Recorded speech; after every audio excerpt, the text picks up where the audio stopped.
Donc, j'aime bien. Encore une fois, il ne s'agit absolument pas de mettre les banques en procès. Les banques, d'une part, font leur devoir et leur métier et sont dans un système de contraintes absolument épouvantable, ce qui n'est pas encore le cas, ce qui n'est pas le cas, ce qui n'est pas encore le cas, à prions le ciel, des plateformes de finances participatives. On est régulé, effectivement, mais on a une possibilité d'action qui est infiniment plus souple que ce que font les banques, pour une raison simple, c'est que le risque qui est dans la banque, en l'occurrence, le risque, il est chez les prêteurs. Donc, c'est un circuit financier qui est totalement, radicalement différent. D'accord ? Mais je trouve que c'est une démonstration assez époustouflante et des capacités de la finance participative et encore une fois des limites. Des limites, c'est cher. Ça peut aller très vite, mais c'est cher et ça ne finance pas tout, loin de là. Les montants sont quand même inférieurs à des gros plans de financement un peu lourds. Vous hochez la tête, je sens que vous approuvez complètement. Donc en effet, oui, l'Endix, on est relativement efficace.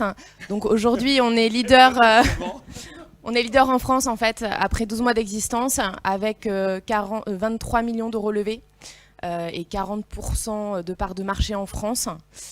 Donc en effet, on a prêté, on va même arriver à 23 millions là, dans quelques semaines.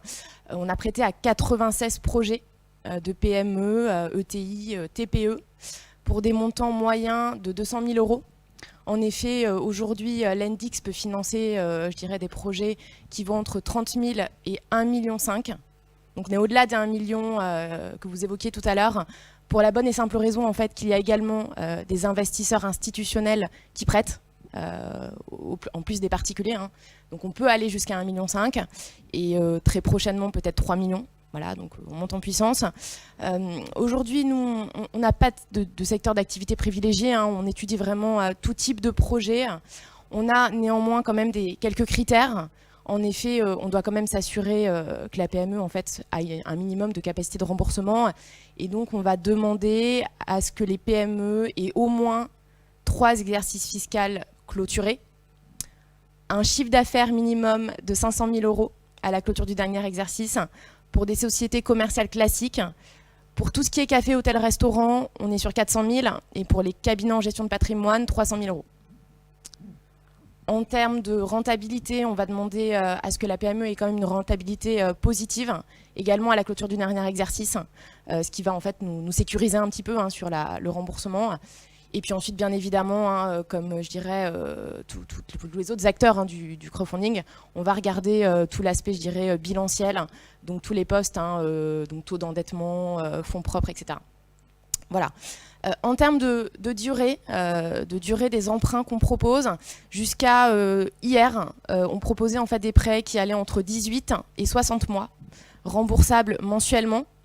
Depuis hier, on fait du court terme, enfin, on propose une nouvelle offre en fait, court terme. Comment FinSquare, on a racheté FinSquare, crédit.fr, ils sont juste là. En effet, on a racheté un concurrent qui s'appelait FinSquare et qui faisait du prêt court terme. Alors, donc c'était évidemment une volonté de faire du court terme. On l'a poursuivi, donc on l'a mis en place hier. Aujourd'hui, on propose des prêts in fine entre 3 et 12 mois. Et en termes de taux, en effet, comme vous l'indiquiez tout à l'heure, hein, on est entre 4 et 9%, avec un taux moyen sur 96 projets à 6,5%. Alors si je peux me permettre, par rapport justement, tout à l'heure vous disiez que c'était beaucoup plus cher que les banques. C'est vrai que facialement c'est plus élevé. Après il faut regarder aussi, il faut faire le comparatif. Hein. Quand on regarde par exemple sur un prêt à 60 mois, je ne sais pas, sur 200 000 – 300 000 euros, quand on regarde la banque, ce que ça nous coûte et l'Endix, finalement, quand on fait l'exercice mois par mois, on peut être à 50 euros d'écart, uniquement entre un taux à 2% et 6%. En fait, en termes de mensualité, c'est très peu. Et on arrive finalement à des écarts de l'ordre de 2 000 – 3 000 euros par an entre la banque et l'Endix. Et aujourd'hui, nous, on considère en tout cas que c'est quand même le prix de la liberté, de payer peut-être 2 000 – 3 000 euros plus cher chaque année pour être libre, puisqu'on ne demande ni garantie ni caution. Non, mais je suis... Bien sûr, je suis d'accord avec vous. Sachant que, comme dit Sandrine, merci de le préciser, qu'en effet, hein, les cautions garanties ont un coût pour la société. Hein, donc finalement, on part sur un taux à 2 et puis on finit à un taux qui est beaucoup plus important si on tient compte en effet des cautions et garanties. Non, mais je suis d'accord avec vous. Il faut pas s'arrêter au taux facial. Il faut pas comparer un 82 Voilà, et 6. je pense qu'il faut... Il y a plein d'autres éléments qui entrent en compte. Et encore une fois, vous êtes typiquement le type de chef d'entreprise qui, après avoir convaincu, je ne sais pas combien de prêteurs, 200, 400 prêteurs sur une plateforme, vous allez rencontrer après votre banquier avec une autre stature, enfin une crédibilité nettement augmentée. Et ça, c'est de l'impalpable. C'est pas des transactions financières, mais ça fait partie désormais de votre réputation et de votre capacité en tant qu'entrepreneur. Et alors juste pour terminer, peut-être la différenciation entre Lendix et les autres plateformes, c'est que nous, en fait, aujourd'hui, on garantit le financement. C'est pour ça qu'on va vite, en fait. Je pense que la plus grande frustration du chef d'entreprise, c'est de se demander si finalement, au bout de la semaine, la semaine ou le mois de souscription, il va obtenir en fait ce qu'il souhaite. Aujourd'hui, chez Lendix, nous, il n'y a pas de sujet. En fait, à partir du moment où on indique à l'entreprise qu'on peut le financer, en fait, c'est garanti. Et notamment grâce donc à ces fameux investisseurs institutionnels qui complètent en fait le financement si jamais les prêteurs particuliers n'ont pas prêté le montant total que la PME souhaitait.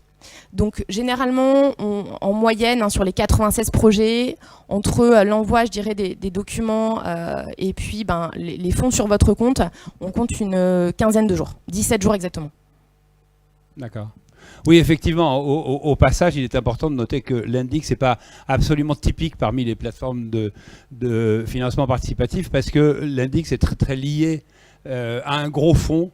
Un fonds commun de titrisation, en fait. Voilà, à un gros fonds. Et donc, ce ne sont pas que des personnes physiques qui viennent sur Lendix pour prêter à des entrepreneurs. Mais, il y en a quand même beaucoup. Par projet, là, on a atteint les 900 hier sur un projet, 900 prêteurs particuliers. Ah, pas mal, oui. En sur effet, le court terme, justement. C'est spectaculaire. Voilà, bravo. exactement.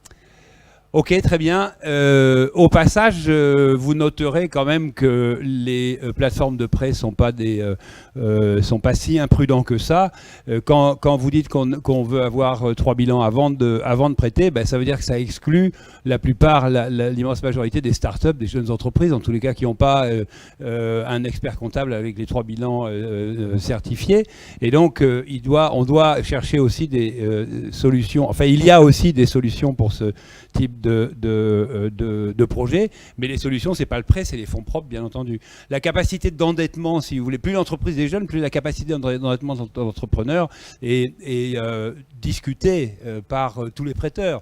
Les plateformes sont probablement beaucoup plus souples et infiniment plus rapides que le banquier traditionnel. On a eu la démo, mais d'abord, ils font pas de miracle et ensuite, ils ne prêtent pas dans le vide, dans une perspective aveugle. Et ceux qui sont capables de prendre les vrais risques, c'est-à-dire vous mettez 100 balles et vous risquez de perdre 100 balles, c'est des actionnaires, donc des investisseurs en capital. Et ça, c'est la troisième catégorie, la troisième famille de la finance participative.